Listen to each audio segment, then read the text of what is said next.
السلام عليكم ورحمة الله وبركاته.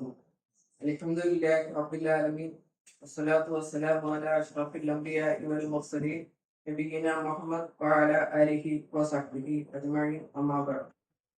أشهد أن لا إله إلا الله وحده لا شريك له وأشهد أن محمدا عبده ورسوله حمدا كثيرا طيبا مباركا فيه. أعوذ بالله من الشيطان الرجيم.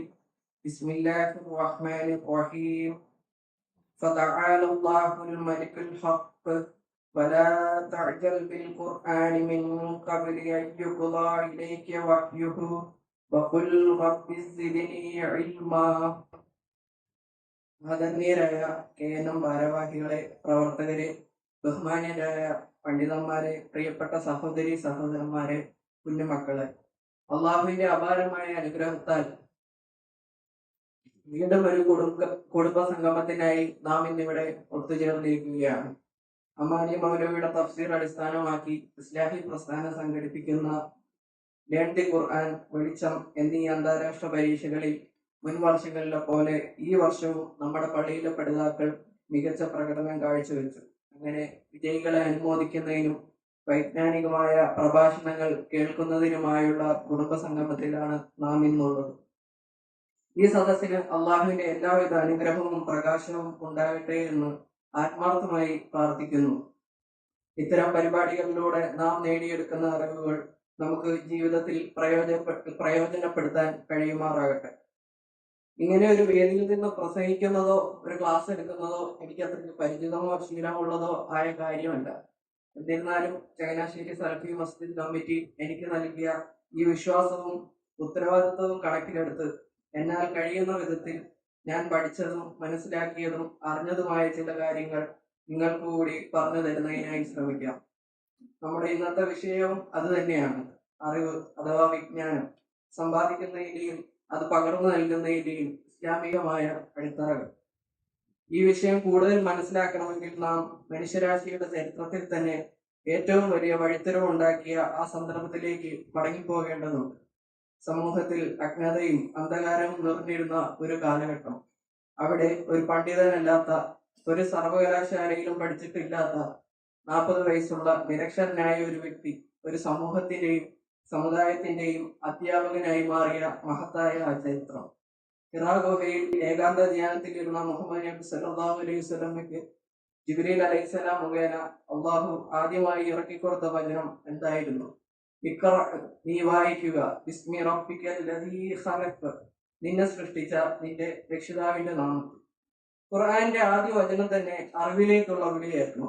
ഖുർആൻ തുടർന്ന് പറയുന്നു, ഖലഖൽ ഇൻസാന മിൻ അലഖ്, മനുഷ്യനെ അവൻ ഭ്രൂണത്തിൽ നിന്ന് സൃഷ്ടിച്ചിരിക്കുന്നു. ഇഖ്റ വറബ്ബുക്കൽ അക്റം, നീ വായിക്കുക, നിന്റെ രക്ഷിതാവ് ഏറ്റവും വലിയ ഔദാര്യവാനാകുന്നു. അല്ലദീ അല്ലമ ബിൽ ഖലം, പേന കൊണ്ട് എഴുതാൻ പഠിപ്പിച്ചവൻ. അല്ലമൽ ഇൻസാന മാ ലം യഅലം, മനുഷ്യന് അറിയാത്തത് അവൻ പഠിപ്പിച്ചിരിക്കുന്നു. ഈ വചനങ്ങളിൽ നിന്നും നാം മനസ്സിലാക്കേണ്ടത് അറിവ് നൽകൽ എന്നത് അള്ളാഹുവിന്റെ ഒരു സിഫത്താണ്. മനുഷ്യ സൃഷ്ടിപ്പുമായി ബന്ധപ്പെട്ട ഈ വചനങ്ങൾ അതിന്റെ സൃഷ്ടാവിന്റെ അജേയതയെ കുറിച്ച് നമ്മെ കൂടുതൽ ബോധ്യപ്പെടുത്തുകയാണ് ചെയ്യുന്നത്. അതേപോലെ മറ്റു ജീവികളെ കുറിച്ചുള്ള പഠനമായാലും ആകാശഭൂമികളെ കുറിച്ചുള്ള പഠനമായാലും അതെല്ലാം ആ സൃഷ്ടാവിലേക്ക് തന്നെയാണ് ചെന്നെത്തുന്നത്. വിശുദ്ധ ഖുർആൻ 88-ാം അധ്യായം സൂറത്തുൽ ഗാശിയ മനപ്പാടമുള്ളവരാണ് നമ്മളെല്ലാവരും.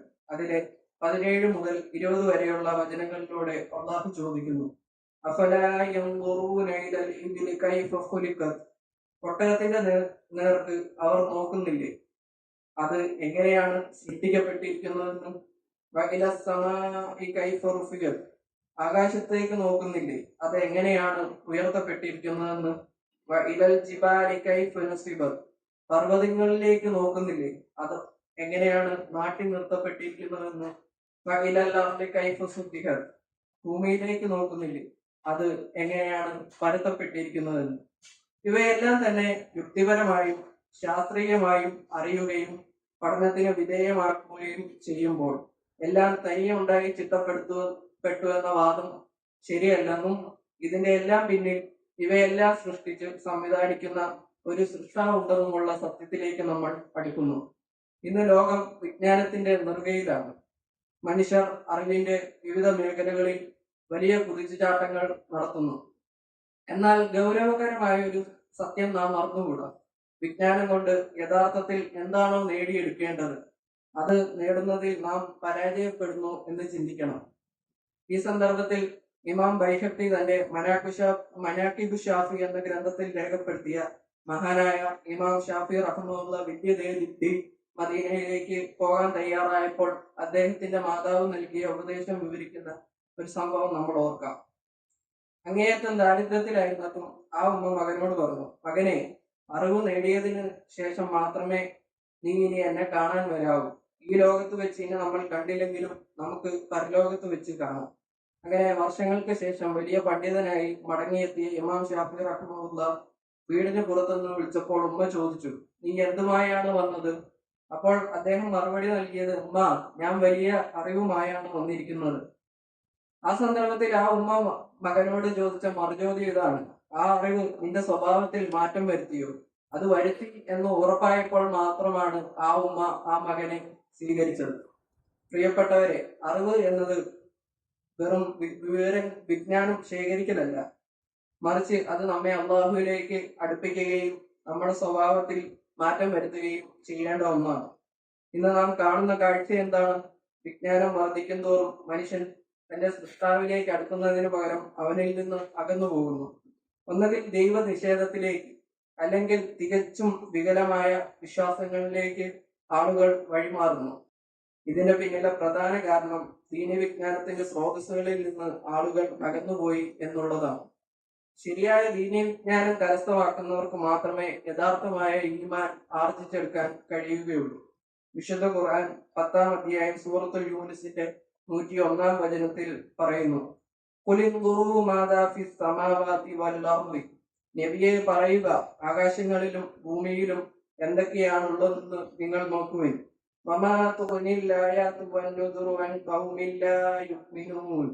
വിശ്വസിക്കാത്ത ജനങ്ങൾക്ക് ദൃഷ്ടാന്തങ്ങളും താക്കീതുകളും എന്തുപകരിക്കാനാണ്? ഈ വചനങ്ങളിൽ നിന്ന് നാം മനസ്സിലാക്കേണ്ടത്, ഈമാൻ ഉൾക്കൊള്ളാതെയുള്ള പഠനങ്ങളും ഗവേഷണങ്ങളും ഒന്നും സത്യം മനസ്സിലാക്കാൻ പര്യാപ്തമാവുകയില്ല. വിശുദ്ധ ഖുർആൻ 30-ാം അധ്യായം സൂറ അർ-റൂമിന്റെ 22-ാം വചനത്തിൽ അള്ളാഹു വിവരിക്കുന്നു, وَمِنْ آيَاتِهِ خَلْقُ السَّمَاوَاتِ وَالْأَرْضِ وَاخْتِلَافُ أَلْسِنَتِكُمْ وَأَلْوَانِكُمْ. ആകാശഭൂമികളുടെ സൃഷ്ടിപ്പും നിങ്ങളുടെ ഭാഷകളിലും വർണ്ണങ്ങളിലുമുള്ള വൈവിധ്യവും അവന്റെ ദൃഷ്ടാന്തങ്ങളിൽ പെട്ടതത്രേ. ഇന്ന ഫീ ദാലിക ലആയാതിൻ ലിൽ ആലമീൻ. തീർച്ചയായും അറിവുള്ളവർക്ക് അതിൽ ദൃഷ്ടാന്തങ്ങളുണ്ട്. ഈ പ്രപഞ്ചത്തിലെ അത്ഭുതങ്ങളെയും പ്രതിഭാസങ്ങളെയും സാധാരണക്കാർ കേവലം കാഴ്ചകളായി കാണുമ്പോൾ അറിവുള്ളവർ അതിനെ സൃഷ്ടാവിലേക്ക് അടുക്കാനുള്ള അടയാളമായാണ് കാണുന്നത്. അറിവ് നേടുക എന്നത് കേവലം ഒരു താല്പര്യത്തിന്റെയോ സൗകര്യത്തിന്റെയോ പ്രശ്നമല്ല, മറിച്ച് അതൊരു വലിയ ബാധ്യതയാണെന്ന് അള്ളാഹുവിന്റെ റസൂൽ സല്ലല്ലാഹു അലൈഹി വസല്ലം നമുക്ക് പഠിപ്പിച്ചു തരുന്നു. അനസ് ബിൻ മാലിക് റളിയല്ലാഹു അൻഹു നിവേദനം ചെയ്യുന്ന ഹദീസിൽ റസൂലുള്ളാഹി സ്വല്ലല്ലാഹു അലൈഹി വസല്ലം ഇപ്രകാരം അരുളി, തലബുൽ ഇൽമു ഫരീദത്തുൻ അലാ കുല്ലി മുസ്ലിമിൻ. വിജ്ഞാന സമ്പാദനം ഓരോ മുസ്ലിമിന്റെയും നിർബന്ധ ബാധ്യതയാണ്. പ്രിയപ്പെട്ടവരെ, ഈ ഹദീസിലെ ഫരീളത്ത് എന്ന വാക്ക് നാം ഗൗരവത്തോടെ കാണണം. നിസ്കാരവും നോമ്പും സക്കാത്തും മുസ്ലിമിന് ഫർളാക്കപ്പെട്ടതുപോലെ ദീനിപരമായ അറിവ് നേടലും നിർബന്ധമാണ്. ദുനിയാവിന്റെ തിരക്കുകൾക്കിടയിൽ ദീനി വിദ്യാഭ്യാസത്തിന് വേണ്ടി സമയം കണ്ടെത്താൻ കഴിയാത്തത് അള്ളാഹുവിന്റെ അടുക്കൽ നമുക്ക് നൽകാൻ കഴിയുന്ന ഒരു ന്യായീകരണമല്ല. ഇസ്ലാമിക വിജ്ഞാനങ്ങളെ നാം നോക്കിക്കാണുമ്പോൾ അവയിൽ പ്രധാനമായും 2 വിഭാഗങ്ങൾ ഉള്ളതായി കാണാം. അതിൽ ഒന്നാമത്തേത് സമൂഹത്തിന് മൊത്തമായി ബാധ്യതയുള്ള അറിവുകളാണ്. ഇതിനെ കർമ്മശാസ്ത്ര പണ്ഡിതന്മാർ ഫർദ് കിഫായ എന്ന് പറയുന്നു. അനന്തരാവകാശ നിയമങ്ങളെക്കുറിച്ചും മയ്യത്ത് പരിപാലനത്തെക്കുറിച്ചുമുള്ള പഠനം ഇതിൽ പെടുന്നു. സമൂഹത്തിലെ ചില ആളുകൾ അത് പഠിച്ചു കഴിഞ്ഞാൽ മറ്റുള്ളവരിൽ നിന്ന് ആ ബാധ്യത ഒഴിവാക്കപ്പെടുമെങ്കിലും ആരും പഠിച്ചില്ലെങ്കിൽ സമൂഹം മൊത്തം അള്ളാഹുവിന്റെ അടുക്കൽ കുറ്റക്കാരാകേണ്ടി വരും. എന്നാൽ ഇതിനേക്കാൾ നാം ശ്രദ്ധിക്കേണ്ട മറ്റൊരു വിഭാഗമാണ് ഫർദ് ഐൻ. ഓരോ മുസ്ലിമും വ്യക്തിപരമായി നിർബന്ധമായും അറിഞ്ഞിരിക്കേണ്ട വിജ്ഞാനമാണിത്. തന്റെ ഈമാൻ ശരിയാക്കാനും നിത്യജീവിതത്തിലെ നിർബന്ധ കർമ്മങ്ങൾ അള്ളാഹു കൽപ്പിച്ച രീതിയിൽ നിർവഹിക്കാനും ആവശ്യമായ അറിവ് നേടാൻ ഓരോ വ്യക്തിക്കും നിർബന്ധമാണ്. ഇത്തരം അടിസ്ഥാനപരമായ ദീനീ അറിവുകൾ നേടുന്നതിനായി നാം ഓരോരുത്തരും വ്യക്തിപരമായി തന്നെ സമയം കണ്ടെത്തേണ്ടതുണ്ട്. നാം ജീവിതത്തിൽ ഒരുപാട് കർമ്മങ്ങൾ ചെയ്യുന്നു, നിസ്കരിക്കുന്നു, നോമ്പെടുക്കുന്നു, ദാനധർമ്മങ്ങൾ ചെയ്യുന്നു. എന്നാൽ ഈ കർമ്മങ്ങളെല്ലാം അള്ളാഹുവിന്റെ അടുക്കൽ സ്വീകരിക്കപ്പെട്ടാൽ മാത്രമേ പരലോകത്ത് അതുകൊണ്ട് നമുക്ക് പ്രയോജനം ഉണ്ടാവുകയുള്ളൂ.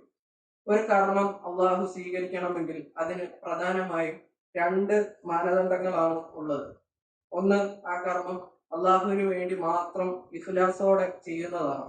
2, ആ കർമ്മം അള്ളാഹുവിന്റെ റസൂൽ സല്ലല്ലാഹു അലൈഹി വസല്ലമ പഠിപ്പിച്ചു തന്ന മാതൃകയിലായിരിക്കണം. ഇവിടെയാണ് അറിവിന്റെ പ്രസക്തി നാം തിരിച്ചറിയേണ്ടത്.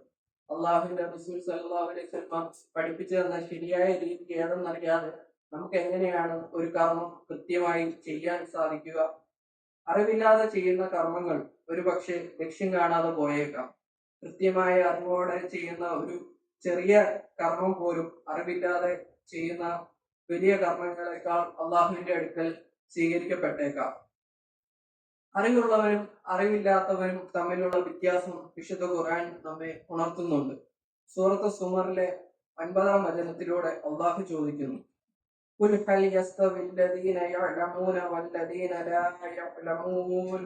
നബിയെ ചോദിക്കുക, അറിവുള്ളവരും അറിവില്ലാത്തവരും സമമാകുമോ? ഒരിക്കലുമില്ല. പകലും രാത്രിയും സമമല്ലാത്തതുപോലെ, അന്ധനും കാഴ്ചയുള്ളവനും സമമല്ലാത്തതുപോലെ അറിവുള്ളവരും അറിവില്ലാത്തവരും ഒരിക്കലും തുല്യരാവുകയില്ല. അറിവുള്ളവൻ ഓരോ ചുവടും വെക്കുക കൃത്യമായ ബോധ്യത്തോടെയാണ്. താൻ ചെയ്യുന്നത് ശരിയാണോ തെറ്റാണോ എന്ന് തിരിച്ചറിയാനുള്ള ഫുർഖാൻ അല്ലെങ്കിൽ വകതിരിവ് അവനുണ്ടാവും. നാം ഇന്ന് ജീവിക്കുന്നത് വിജ്ഞാനം വിരൽത്തുമ്പിൽ ലഭ്യമായ ഒരു കാലഘട്ടത്തിലാണ്. ഇന്റർനെറ്റും മൊബൈൽ ഫോണുകളും നമ്മുടെ ജീവിതത്തിന്റെ ഭാഗമായി കഴിഞ്ഞിരിക്കുന്നു. സംശയങ്ങൾ തീർക്കാൻ സെക്കൻഡുകൾക്കുള്ളിൽ മറുപടി നൽകുന്ന ചാറ്റ് GPT, ജെമിനി പോലുള്ള ആർട്ടിഫിഷ്യൽ ഇന്റലിജൻസ് സാങ്കേതിക വിദ്യകളും ഇന്ന് നമ്മോടൊപ്പമുണ്ട്. അറിവ് നേടുക എന്നത് അത്രത്തോളം എളുപ്പമായി മാറിയിരിക്കുന്നു. എന്നാൽ അറിവ് ഇത്രത്തോളം എളുപ്പത്തിൽ നേടാൻ സാധിക്കുന്ന അവസരങ്ങൾ ഉണ്ടായിട്ടും അതിനോടുള്ള നമ്മുടെ ആദരവും അത് ജീവിതത്തിൽ പകർത്താനുള്ള താല്പര്യവും കുറഞ്ഞു പോയിട്ടുണ്ടോ എന്ന് നാം ആത്മപരിശോധന നടത്തണം. പൗരാണിക കാലത്തെ പണ്ഡിതന്മാർ അറിവ് നേടിയെടുക്കാൻ വേണ്ടി എത്രത്തോളം ത്യാഗം സഹിച്ചിട്ടുണ്ടെന്ന് നാം അറിയണം. ഹദീസ് വിജ്ഞാനകോശമായ സഹീഹുൽ ബുഖാരിയുടെ കർത്താവ് ഇമാം ബുഖാരി റഹ്മഹുള്ളയുടെ ജീവിതം ഇതിന് ഉത്തമ ഉദാഹരണമാണ്. വിജ്ഞാനം നേടാനായി അദ്ദേഹം നടത്തിയ ത്യാഗങ്ങൾ വളരെ വലുതാണ്.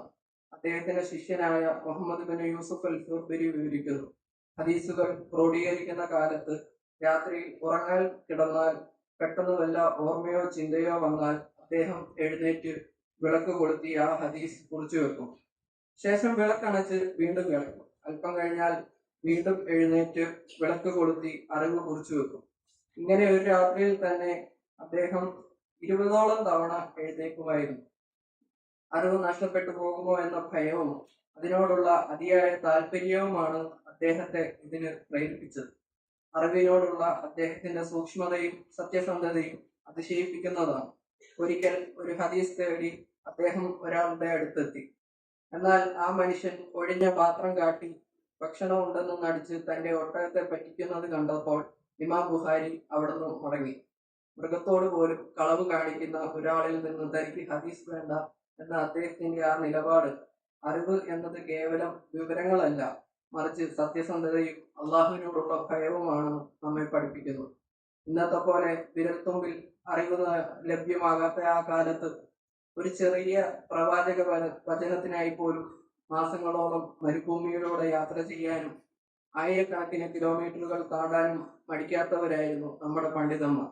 അറിവിനോടുള്ള അവരുടെ ആ ആത്മാർത്ഥതയും കഠിനാധ്വാനവുമാണ് ഇസ്ലാമിക വിജ്ഞാനത്തെ ഇന്നും മാറ്റമില്ലാതെ നിലനിർത്തുന്നത്. ഇങ്ങനെ വിജ്ഞാനം നേടുന്നവർക്ക് അള്ളാഹു നൽകുന്ന വാഗ്ദാനങ്ങൾ നാം മനസ്സിലാക്കേണ്ടതുണ്ട്. രാവിലെ സ്വാഗത പ്രസംഗത്തിൽ നമ്മുടെ സെക്രട്ടറി പറഞ്ഞ ആ ഹദീസ്, ആരെങ്കിലും അറിവന്വേഷിച്ച് ഒരു വഴിയിൽ പ്രവേശിക്കുന്നുവോ അള്ളാഹു അവന് സ്വർഗത്തിലേക്കുള്ള വഴി എളുപ്പമാക്കി കൊടുക്കുന്നതാണ്. വിജ്ഞാനം തേടി ഒരാൾ പുറപ്പെടുന്നത് കേവലം ഭൗതികമായ ഒരു യാത്രയല്ല, മറിച്ച് അത് വിജയത്തിലേക്കുള്ള ചുവടുവെപ്പാണ്. ഇമാം തിർമിദി റിപ്പോർട്ട് ചെയ്യുന്ന ഹദീസിൽ അല്ലാഹുവിന്റെ റസൂൽ സ്വല്ലല്ലാഹു അലൈഹി വസല്ലം പറഞ്ഞു, മൻ ഖറജ ഫീ ത്വലബിൽ ഇൽമി ഫഹുവ ഫീ സബീലില്ലാഹി ഹത്താ യർജിഅ. ആരെങ്കിലും വിജ്ഞാനം തേടി പുറപ്പെട്ടാൽ തിരിച്ചു വരുന്നത് വരെ അവൻ ഫീ സബീലില്ലാഹി, അള്ളാഹുവിന്റെ മാർഗത്തിലാണ്. അതായത് അറിവ് നേടാനായി നാം ഓരോ തവണ പുറപ്പെടുമ്പോഴും നാം അള്ളാഹുവിനോടുള്ള വലിയൊരു വിവാദത്തിലാണ് ഏർപ്പെട്ടിരിക്കുന്നത്. ഈ ദുനിയാവിൽ മനുഷ്യൻ ഏറ്റവും അധികം അധ്വാനിക്കുന്നത് സമ്പത്തിന് വേണ്ടിയാണ്. തനിക്കും തന്റെ കുടുംബത്തിനും വേണ്ടി വീടും പണവും മണ്ണും കരുതി വെക്കാൻ ഓരോരുത്തരും മത്സരിക്കുന്നു. എന്നാൽ നമ്മുടെ പ്രവാചകൻ സല്ലല്ലാഹു അലൈഹി വസല്ലം നമുക്ക് വേണ്ടി കരുതി വെച്ച സ്വത്ത് എന്താണെന്ന് നാം ചിന്തിച്ചിട്ടുണ്ടോ? അബൂ ഹുറൈറ റളിയല്ലാഹു അൻഹു ഒരിക്കൽ മദീനയിലെ അങ്ങാടിയിലൂടെ നടക്കുമ്പോൾ നാട്ടുകാരോട് വിളിച്ചു പറഞ്ഞു, ഓ ജനങ്ങളെ, നിങ്ങൾ എന്താണ് ഇവിടെ നിൽക്കുന്നത്? അവിടെ പള്ളിയിൽ റസൂൽ സല്ലല്ലാഹു അലൈഹി വസല്ലമയുടെ സ്വത്ത് വീതം വെക്കുകയാണല്ലോ. ഇത് കേട്ട ആളുകൾ കച്ചവടങ്ങളും തിരക്കുകളും എല്ലാം മാറ്റിവെച്ച് പള്ളിയിലേക്ക് ഓടി. എന്നാൽ പള്ളിയിൽ ചെന്ന് അവർക്ക് കാണാൻ സാധിച്ചത് മറ്റു ചില കാര്യങ്ങളാണ്. അവർ നിരാശയോടെ അബൂ ഹുറൈറ റളിയല്ലാഹു അൻഹുവിന്റെ അടുത്ത് വന്ന് ചോദിച്ചു, അബൂ ഹുറൈറ, നിങ്ങൾ പറഞ്ഞതുപോലെ അവിടെ പണമോ സ്വത്തോ ഒന്നും വീതം വെക്കുന്നില്ലല്ലോ. അപ്പോൾ അദ്ദേഹം അവരോട് ചോദിച്ചു, പിന്നെ നിങ്ങൾ അവിടെ എന്താണ് കണ്ടത്?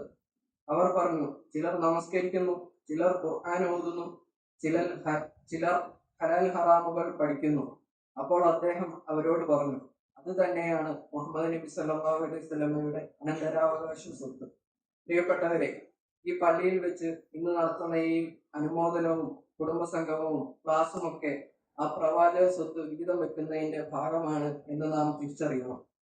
പ്രവാചകൻ സല്ലല്ലാഹു അലൈഹി വസല്ലം വിട്ടേച്ചു പോയ വിജ്ഞാനത്തിന്റെ ഒരു ഭാഗമെങ്കിലും നേടിയെടുക്കാൻ നാം പരിശ്രമിക്കണം. സഹോദരങ്ങളെ, വിജ്ഞാനം എന്നത് നാം മാത്രം കൈവശം വെക്കാനുള്ള ഒന്നല്ല, മറിച്ച് അത് മറ്റുള്ളവരിലേക്ക് കൂടി എത്തിക്കാനുള്ളതാണ്. അറിവ് നേടുക എന്നത് ഒരു വിശ്വാസിയുടെ ബാധ്യതയാണെങ്കിൽ അത് പകർന്നു നൽകുക എന്നത് വലിയൊരു പുണ്യകർമ്മമാണ്. വിശുദ്ധ ഖുർആൻ സൂറത്ത് ബഖറയിലെ 159 വചനത്തിന്റെ അർത്ഥമായി അള്ളാഹു പറയുന്നു, നാം അവതരിപ്പിച്ച തെളിവുകളും മാർഗദർശനവും വേദഗ്രന്ഥത്തിലൂടെ ജനങ്ങൾക്ക് നാം വിശദമാക്കി കൊടുത്തതിന് ശേഷം മറച്ചുവെക്കുന്നവരാരോ അവരെ അള്ളാഹു ശപിക്കുന്നതാണ്. ശപിക്കുന്നവരൊക്കെയും അവരെ ശപിക്കുന്നതാണ്. നോക്കൂ, അറിവ് പകർന്നു നൽകുന്നതിൽ പിശുക്ക് കാണിക്കുന്നത് അള്ളാഹുവിന്റെ ശാപത്തിന് കാരണമാകുമെന്നാണ് ഖുർആൻ നമ്മെ പഠിപ്പിക്കുന്നത്. അതുകൊണ്ട് തന്നെയാണ് പ്രവാചകൻ സല്ലല്ലാഹു അലൈഹി വസല്ലം ഇപ്രകാരം ഉപദേശിച്ചത്, ബല്ലിഗൂ അന്നീ വലൗ ആയതൻ, എന്നിൽ നിന്നുള്ള ഒരു വചനമെങ്കിലും നിങ്ങൾ മറ്റുള്ളവരിലേക്ക് എത്തിക്കുക. അറിവുകളിൽ വെച്ച് ഏറ്റവും ശ്രേഷ്ഠമായ അറിവ് ഏതെന്ന് ഒരു മുസ്ലിമിനോട് ചോദിച്ചാൽ അതിന്റെ ഉത്തരം ഖുർആൻ എന്നാണ്. ആ ഖുർആൻ പഠനവുമായി നമ്മൾ നിരന്തരം ഇത്തരം സദസ്സുകളിൽ നിന്നും കേൾക്കുന്ന പ്രവാചക വചനമുണ്ട്, ഖൈറുക്കും മൻ തഅല്ലമൽ ഖുർആൻ വഅല്ലമഹു, നിങ്ങളിൽ ഏറ്റവും ഉത്തമൻ ഖുർആൻ പഠിക്കുകയും പഠിപ്പിക്കുകയും ചെയ്യുന്നവനാണ്. നാം പഠിക്കുന്ന ഓരോ ചെറിയ കാര്യവും നമ്മുടെ കുടുംബത്തിലേക്കും സുഹൃത്തുക്കളിലേക്കും എത്തിക്കാൻ നമുക്ക് സാധിക്കണം. ഒരാൾ മരണപ്പെട്ടാലും മുറിയാതെ പ്രതിഫലം ലഭിക്കുന്ന പുണ്യകർമ്മമാണ് മറ്റുള്ളവർക്ക് ഉപകാരപ്പെടുന്ന വിജ്ഞാനം എന്നത് നമുക്ക് അറിവുള്ള കാര്യമാണല്ലോ. ഈ ഒരു ലക്ഷ്യത്തോടെ അറിവിനെ ജനകീയമാക്കിയ മഹാനായ പണ്ഡിതനായിരുന്നു മർഹൂം മുഹമ്മദ് അമാനി മൗലവി. 1909 മലപ്പുറം ജില്ലയിൽ ജനിച്ച അദ്ദേഹം ഖുർആൻ വിജ്ഞാനം സാധാരണക്കാരിലേക്ക് എത്തിക്കാൻ തന്റെ ജീവിതം സമർപ്പിച്ചു. നീണ്ട 25 വർഷക്കാലം അദ്ദേഹം കഠിനമായി പരിശ്രമിച്ചാണ് തന്റെ അമാനി തഫ്സീർ പൂർത്തിയാക്കിയത്. ഇന്നിവിടെ സന്നിഹിതരായ നമ്മൾ പഠിച്ചുകൊണ്ടിരിക്കുന്ന ലേൺ ദ ഖുർആൻ, വെളിച്ചം തുടങ്ങിയ പാഠ്യപദ്ധതികൾ അദ്ദേഹത്തിന്റെ തഫ്സീറിനെ ആധാരമാക്കി തയ്യാറാക്കിയതാണ്. യഥാർത്ഥത്തിൽ ഇത്തരം പാഠ്യപദ്ധതികളുടെ ഭാഗമാകുമ്പോൾ നാം ആ പണ്ഡിത ശ്രേഷ്ഠന്റെ 4 നൂറ്റാണ്ട് നീണ്ട പരിശ്രമത്തിന്റെ സ്മരണ പുതുക്കുക കൂടിയാണ് ചെയ്യുന്നത്. അള്ളാഹു അദ്ദേഹത്തിന്റെ തെറ്റുകൾ പുറത്തു കൊടുക്കുകയും ഉന്നതമായ സ്വർഗത്തിൽ പ്രവേശിപ്പിക്കുകയും ചെയ്യുമാറാകട്ടെ. സഹോദരങ്ങളെ, അറിവ് നേടുക എന്നതിനേക്കാൾ വലിയ കാര്യമാണ് അത് വിനയത്തോടെ കൈകാര്യം ചെയ്യുക എന്നത്. മഹാനായ താബിഈ പണ്ഡിതനായ ഇമാം ഷഅബി റഹിമഹുല്ലാഹ് നൽകുന്ന ഒരു വലിയ പാഠമുണ്ട്. അദ്ദേഹം പറഞ്ഞു, വിജ്ഞാനത്തിന് 3 ചാണുകൾ അല്ലെങ്കിൽ 3 ഘട്ടങ്ങളുണ്ട്. ഒന്നാമത്തെ ഘട്ടത്തിൽ പ്രവേശിക്കുന്നവൻ അഹങ്കാരിയാണ്. രണ്ടാമത്തെ ഘട്ടത്തിൽ പ്രവേശിക്കുന്നവൻ വിനയമുള്ളവനാണ്. മൂന്നാമത്തെ ഘട്ടത്തിൽ പ്രവേശിക്കുന്നവൻ തനിക്കൊന്നും അറിയില്ല എന്ന് ബോധ്യപ്പെട്ടവനാണ്. തനിക്ക് അറിയാത്ത കാര്യങ്ങളിൽ അറിയില്ല എന്ന് തുറന്നു പറയാൻ കാണിക്കുന്ന വലിയ മനസ്സാണ് യഥാർത്ഥ വിജ്ഞാനം. ഖുർആൻ പഠിക്കുന്നവരും അറിവ് പകർന്നു നൽകുന്നവരും വളർത്തിയെടുക്കേണ്ട വലിയൊരു ഗുണമാണ്. ഈ വിനയത്തോടൊപ്പം തന്നെ അറിവ് എന്നത് നമ്മുടെ വിവേകത്തെ ഉണർത്തുന്ന ഒന്നുകൂടിയായിരിക്കണം. അറിവ് നമ്മുടെ ജീവിതത്തിലെ പ്രതിസന്ധികളിൽ ശരിയായ തീരുമാനമെടുക്കാൻ നമ്മെ സഹായിക്കണം. വിജ്ഞാനത്തിന്റെ കാര്യത്തിൽ അത്രയേറെ ബുദ്ധികൂർമ്മതയുള്ള വ്യക്തിയായിരുന്നു ഇമാം അബു ഹനീഫ റഹ്മുല്ല. അദ്ദേഹത്തിന്റെ ജീവിതത്തിലെ ഒരു സംഭവം ചരിത്ര ഗ്രന്ഥങ്ങളിൽ കാണാം. ഒരിക്കൽ ഒരാൾ ഇമാമിനോട് തന്റെ സങ്കടം പറഞ്ഞു. ഇമാമേ, ഞാൻ കുറെ പണം ഒരിടത്ത് കുഴിച്ചിട്ടിരുന്നു, പക്ഷെ ഇപ്പോൾ ആ സ്ഥലം എവിടെയാണെന്ന് എനിക്ക് എത്ര ആലോചിച്ചിട്ടും ഓർമ്മ വരുന്നില്ല. സത്യത്തിൽ ഇതൊരു മതപരമായ പ്രശ്നമല്ല, മറിച്ച് ആ വ്യക്തിയുടെ മറവി മാത്രമാണ്. പക്ഷെ ഇമാം അബു ഹനീഫ റഹ്മുല്ല അദ്ദേഹത്തെ നിരാശനാക്കി മടക്കിയില്ല. അദ്ദേഹം ചിരിച്ചുകൊണ്ട് പറഞ്ഞു, ഇതിന് കർമ്മശാസ്ത്രത്തിൽ മരുന്നില്ല, എങ്കിലും ഒരു വഴിയുണ്ട്. നിങ്ങൾ ഇന്ന് വീട്ടിൽ പോയി നേരം പുലരുന്നത് വരെ നമസ്കരിക്കുക. ആ മനുഷ്യൻ വീട്ടിൽ പോയി നമസ്കരിക്കാൻ നിന്നു. ആദ്യത്തെ റക്അത്ത് കഴിഞ്ഞ് രണ്ടാമത്തെ റക്അത്തിലേക്ക് കടന്നപ്പോഴേക്കും ദാ വരുന്നു പിശാച്. പിശാചിന് ഒരു കാര്യം ഉറപ്പായിരുന്നു, ഇവൻ ഇങ്ങനെ നമസ്കരിച്ചാൽ ഇവന് വലിയ പുണ്യം ലഭിക്കും. അത് തടയാൻ ഒരേ ഒരു മാർഗമേ ഉള്ളൂ, ആ പണം കുഴിച്ചിട്ട സ്ഥലം ഓർമ്മിപ്പിക്കുക. നമുക്കറിയാമല്ലോ, നമ്മുടെ കാര്യവും ഇങ്ങനെയൊക്കെ തന്നെയാണ്. ദുനിയാവിലെ തിരക്കുകൾക്കിടയിൽ മറന്നുപോയ പല കാര്യങ്ങളും നമ്മുടെ ഓർമ്മയിൽ വരുന്നത് നിസ്കരിക്കാൻ നിൽക്കുമ്പോഴായിരിക്കും. എവിടെയോ വെച്ചതാക്കോലോ ആരോടോ പറയാനുള്ള കാര്യങ്ങളോ ഒക്കെ നിസ്കാരത്തിന്റെ തക്കബീർ കെട്ടിയാൽ പിശാച് നമ്മുടെ മുമ്പിൽ കൊണ്ടുവന്ന് തരും. അങ്ങനെ നിസ്കാരത്തിനിടയിൽ ആ സ്ഥലം കൃത്യമായി ആ മനുഷ്യന്റെ ഓർമ്മയിൽ വന്നു. അദ്ദേഹം നിസ്കാരം നിർത്തി വേഗം പോയി പണമെടുത്ത് സന്തോഷത്തോടെ ഉറങ്ങി. പിറ്റേന്ന് നന്ദി പറയാൻ വന്ന ആ മനുഷ്യനോട് ഇമാം ചോദിച്ചു, പണം കിട്ടിയത് നന്നായി, പക്ഷെ ബാക്കി സമയം കൂടി നിങ്ങൾക്ക് നന്ദിയോടെ നിസ്കരിക്കാമായിരുന്നു. എന്നിട്ട് അദ്ദേഹം തന്റെ ശിഷ്യന്മാരോടായി പറഞ്ഞു, ആ മനുഷ്യൻ അള്ളാഹുവിനെ സ്മരിക്കാൻ തുടങ്ങിയാൽ പിശാച് അവനെ വെറുതെ വിടുക്കെന്ന് എനിക്ക് ഉറപ്പായിരുന്നു. പ്രിയപ്പെട്ടവരെ, നമ്മുടെ അറിവ് വിവിധ സന്ദർഭങ്ങളിൽ ശരിയായ തീരുമാനങ്ങൾ എടുക്കാൻ നമ്മെ സഹായിക്കണം. വിജ്ഞാനം ഇരുട്ടിൽ വഴി കാണിക്കുന്ന വിളക്ക് പോലെയാണ്. അത് നമ്മെ അള്ളാഹുവിലേക്ക് കൂടുതൽ അടുപ്പിക്കണം. നമ്മുടെ പെരുമാറ്റങ്ങളിൽ വിനയം കൊണ്ടുവരണം. വിവേകത്തോടെ കാര്യങ്ങളെ സമീപിക്കാൻ നമ്മെ പ്രാപ്തരാക്കണം. ഇന്ന് സോഷ്യൽ മീഡിയ കാലഘട്ടത്തിൽ നാം കാണുന്ന വലിയ ഒരു അപകടം പൂർണ്ണമായി അറിയാത്ത കാര്യങ്ങൾ പ്രചരിപ്പിക്കുക എന്നതാണ്.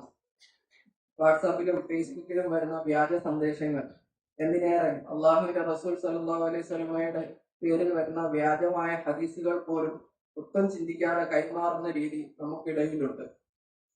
ഞാനായിരിക്കണം ഇത് ആദ്യമായി എല്ലാവരിലേക്കും എത്തിക്കേണ്ടത് എന്ന ചിന്തയാണ് നമ്മെ ഇതിന് പ്രേരിപ്പിക്കുന്നത്. പ്രിയപ്പെട്ടവരെ, നാം നേടുന്ന അറിവ് ആധികാരികമാണോ എന്ന് ഉറപ്പുവരുത്താൻ നമുക്ക് സാധിക്കണം. വ്യാജമായ വിവരങ്ങളെ വിജ്ഞാനമായി തെറ്റിദ്ധരിക്കരുത്. വിശുദ്ധ ഖുർആൻ 17-ാം അധ്യായം സൂറത്തുൽ ഇസ്രായേൽ 36-ാം വചനത്തിൽ അള്ളാഹു ഇപ്രകാരം പറയുന്നു, നിനക്ക് അറിവില്ലാത്ത കാര്യത്തിന്റെ പിന്നാലെ നീ പോകരുത്.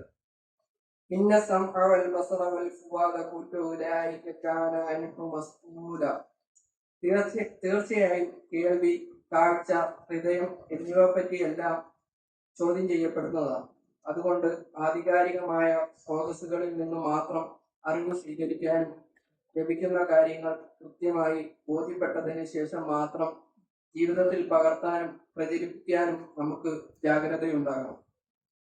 സഹോദരങ്ങളെ, നമ്മുടെ കേരളത്തിന്റെ ചരിത്രം പരിശോധിച്ചാൽ വിജ്ഞാനത്തിന്റെ കാര്യത്തിൽ തികച്ചും വിചിത്രമായ ചില വാദങ്ങൾ മുമ്പ് ഇവിടെ നിലനിന്നിരുന്നു. ഇംഗ്ലീഷ് നരകത്തിന്റെ ഭാഷയാണെന്നും ഖുർആൻ തർജ്ജമ ചെയ്യാൻ പാടില്ലെന്നും, എന്തിനേറെ അറിവ് നേടാനുള്ള വഴികളെ കൊട്ടിയടച്ചുകൊണ്ട് മദ്രസയിലെ മീം എന്ന അക്ഷരം ജഹന്നമിന്റെ മീം ആണെന്ന് പോലും പറഞ്ഞ് സാധാരണക്കാരെ, പ്രത്യേകിച്ച് സ്ത്രീകളെ വിദ്യയിൽ നിന്ന് അകറ്റി നിർത്തിയ ഒരു ഇരുണ്ട കാലഘട്ടം നമുക്കുണ്ട്. എന്നാൽ ഇസ്ലാമിന്റെ അധ്യാപനം ഇതിന് തികച്ചും എതിരാണ്. അറിവ് നേടുന്നതിൽ സ്ത്രീകൾക്ക് ഇസ്ലാം നൽകിയ പ്രാധാന്യം എത്ര വലുതാണെന്ന് സഹീഹുൽ ബുഖാരിയിലെ അബൂ സഈദ് അൽ ഖുദരി റളിയല്ലാഹു അൻഹു നിവേദനം ചെയ്യുന്ന ഹദീസ് നമ്മെ ബോധ്യപ്പെടുത്തുന്നു. പുരുഷന്മാർ നബി തങ്ങളുടെ സമയം അപഹരിക്കുന്നുവെന്ന് ആശങ്കപ്പെട്ട ചില സ്ത്രീകൾ തങ്ങളെ കൂടി പഠിപ്പിക്കാൻ സമയം കണ്ടെത്തണമെന്ന് ആവശ്യപ്പെട്ടപ്പോൾ പ്രവാചകൻ അവർക്കായി ഒരു ദിവസം നിശ്ചയിച്ചു നൽകുകയും അന്ന് അവർക്ക് മതപരമായ കാര്യങ്ങൾ പഠിപ്പിക്കുകയും നിർദ്ദേശങ്ങൾ നൽകുകയും ചെയ്തു. സ്ത്രീകളെ അറിവിൽ നിന്ന് അകറ്റി നിർത്തുന്നവർ യഥാർത്ഥത്തിൽ ഇസ്ലാം നൽകിയ ഒരു മഹത്തായ അവകാശത്തെയാണ് നിഷേധിക്കുന്നത്. അത്തരം അന്ധവിശ്വാസങ്ങളിൽ നിന്ന് നമ്മുടെ സമുദായത്തെ മോചിപ്പിക്കാൻ നവോത്ഥാന നായകർ നടത്തിയ വലിയ പോരാട്ടമാണ് കേരളത്തിൽ ഇന്ന് നാം അനുഭവിക്കുന്ന ഈ വലിയ വിജ്ഞാന വിപ്ലവത്തിന് അടിത്തറ പാകിയത്. നമ്മുടെ ഈ പള്ളി കേന്ദ്രീകരിച്ച് നടന്നുകൊണ്ടിരിക്കുന്ന വൈജ്ഞാനിക പ്രവർത്തനങ്ങൾ കാണുമ്പോൾ നവോത്ഥാന നായകർ കൊളുത്തിയ ആ വെളിച്ചം എത്രത്തോളം പ്രകാശം പരത്തുന്നുണ്ടെന്ന് നമുക്ക് ബോധ്യമാകും. ഇന്ന് നമ്മുടെ പള്ളിയിൽ സജീവമായി മുന്നോട്ട് പോകുന്ന പാഠ്യപദ്ധതികളുമായി ബന്ധപ്പെട്ട അറിവിന്റെ സദസ്സുകളിൽ ബഹുഭൂരിഭാഗവും നമ്മുടെ ഉമ്മമാരും സഹോദരിമാരുമാണ് എന്നത് ഏറെ സന്തോഷം നൽകുന്ന കാര്യമാണ്. വ്യക്തിപരവും കുടുംബപരവുമായ തിരക്കുകൾക്കിടയിൽ അള്ളാഹുവിന്റെ ദീൻ പഠിക്കാനായി സമയം കണ്ടെത്തുന്ന നിങ്ങൾ ഓരോരുത്തരും അഭിനന്ദനം അർഹിക്കുന്നു. സഹോദരങ്ങളെ, ഈ വൈജ്ഞാനിക പാതയിലൂടെ സഞ്ചരിക്കുമ്പോൾ ഇന്ന് നാം ഉത്തരവാദിത്തോടെ ചിന്തിക്കേണ്ട ഒരു കാര്യമുണ്ട്.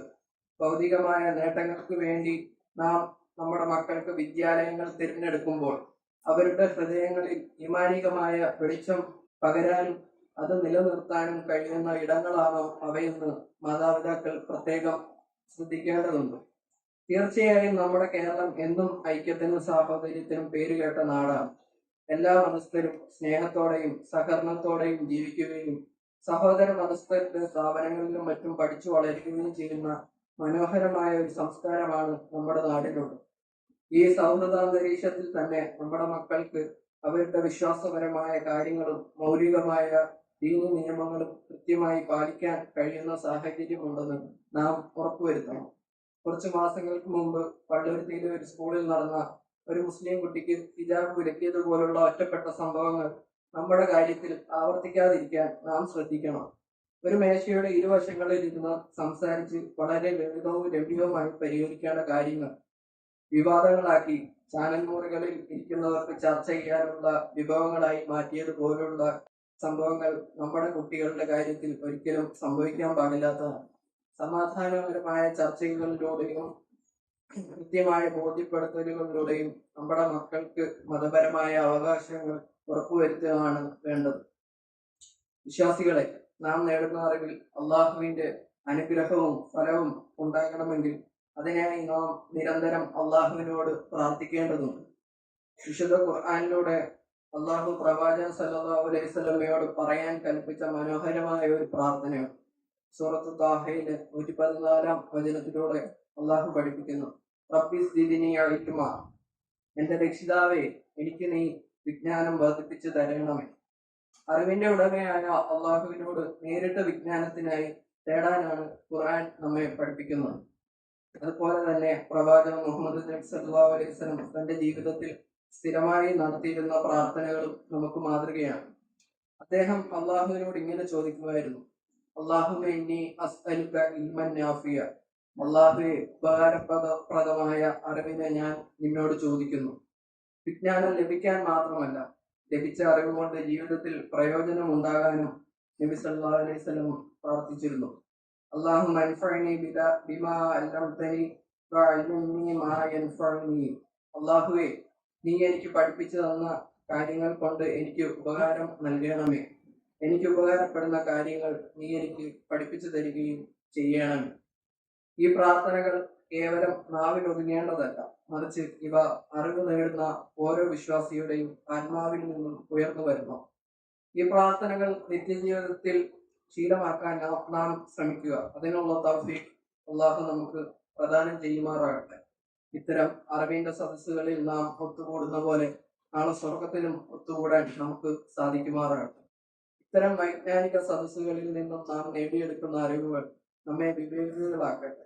നമ്മുടെ സ്വഭാവങ്ങളെ അത് സംസ്കരിക്കട്ടെ. പ്രകാശത്തിലേക്ക് നമ്മെ നയിക്കുമാറാകട്ടെ.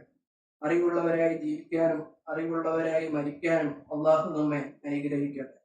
അള്ളാഹുവെ, ഇന്നുവരെ ഈ അറിവിന്റെ വെളിച്ചം ഞങ്ങൾക്ക് എത്തിക്കാൻ പ്രയത്നിച്ച ഇമാമുമാർക്കും പണ്ഡിതന്മാർക്കും അധ്യാപകർക്കും നീ അർഹമായ പ്രതിഫലം നൽകണമേ.